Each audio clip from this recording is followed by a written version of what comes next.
শুটকি প্রেমীদের জন্য নিয়ে আসলাম সুস্বাদু লইট্টা শুটকির ভুনা।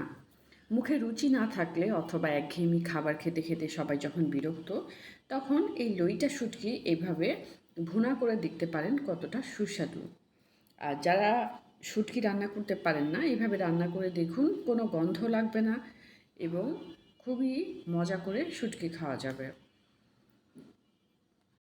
হ্যালো ভিউয়ার্স, আসসালামু আলাইকুম। Welcome back to আসফিস kitchen. আজ আপনাদের সাথে শেয়ার করব লইট্টা শুটকির ভুনা। আজকে স্পেশাল রেসিপি তৈরি করার জন্য আমি লইট্টা শুটকি নিয়েছি 10 থেকে 12টি। শুটকিগুলোকে প্রথমে ছোট ছোট টুকরো করে নিব। মাথার অংশ এবং লেজের অংশ কেটে ছোট ছোট করে টুকরো করে নিতে হবে। আর চারপাশের যে ময়লাগুলো আছে এই ময়লাগুলো আমি স্লাইস করে ছুরি বা বটির সাহায্যেও কেটে নিতে পারেন। তারপর এই শুটকিগুলোকে কমপক্ষে 20 থেকে 30 মিনিট গরম পানিতে ভিজিয়ে নিতে হবে। তাহলে শুটকির যেই এক্সট্রা গন্ধ এবং ময়লা থাকে সেই ময়লাটা চলে যাবে এবং অনেকটা সফট হয়ে আসবে। আমি গরম পানিতে এভাবে কিছুক্ষণ ভিজিয়ে রাখবো। 10 থেকে 15 মিনিট ভেজালেও হবে। তারপর ভালো করে পরিষ্কার করে 2-3 বার ধুয়ে পানি ঝরিয়ে নিতে হবে। চুলায় আমি একটি প্যান চড়িয়ে নিলাম। প্যানের মধ্যে দিয়ে দিচ্ছি 4 থেকে 5 টেবিল চামচ রান্নার তেল। সরিষার তেল বা সয়াবিন তেল যে কোনো তেল দিয়েই রান্নাটি করতে পারবেন। এবার একটু পেঁয়াজ কুচি দিচ্ছি। পেঁয়াজের পরিমাণ একটু বাড়িয়ে দিলে ভালো হবে, যেহেতু ভুনা। 10 থেকে 12টি পেঁয়াজের কুচি একটু ফ্রাই করে নিব।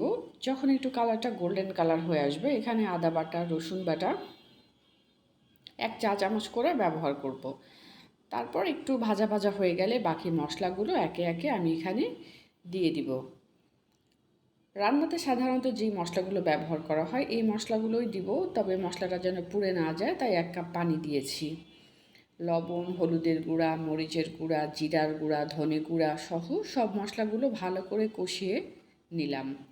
5 থেকে 10 মিনিটের মধ্যে মশলাটা যখন কষানো হয়ে গেল, তখন আমি যেই শুটকিগুলো পরিষ্কার করে ধুয়ে রেখেছিলাম এই শুটকিগুলো এখানে দিয়ে দিচ্ছি। খুব ভালো করে ধুইতে হবে 4 থেকে 5 মিনিট, মানে পানি বদলে, আবার যেন খুব নরম না হয়ে যায় এই বিষয়টাও খেয়াল রাখতে হবে। আমার শুটকিগুলো দেখেছেন পারফেক্ট আছে, খুব বেশি নরমও হয় নাই, আবার পরিষ্কার হয়েছে। এবার ভালো করে এভাবে কষিয়ে নিতে হবে। আর পানির পরিমাণ আমরা খুব বেশি দিব না, তা না হলে কিন্তু একদম বেশি নরম হয়ে যাবে। এই পানিতেই আমার রান্নাটা হয়ে যাবে। এভাবে নাড়াচাড়া করে 5 থেকে 10 মিনিট পর যখন দেখব যে অনেকটা মাখা মাখা হয়ে এসেছে, মাঝে মাঝে একটু নাড়াচাড়া করে দেব। যখন একদম শুকিয়ে এসেছে, ভুনা ভুনা হয়ে এসেছে, এ পর্যায়ে আমি চুলাটা বন্ধ করে নামিয়ে নিব।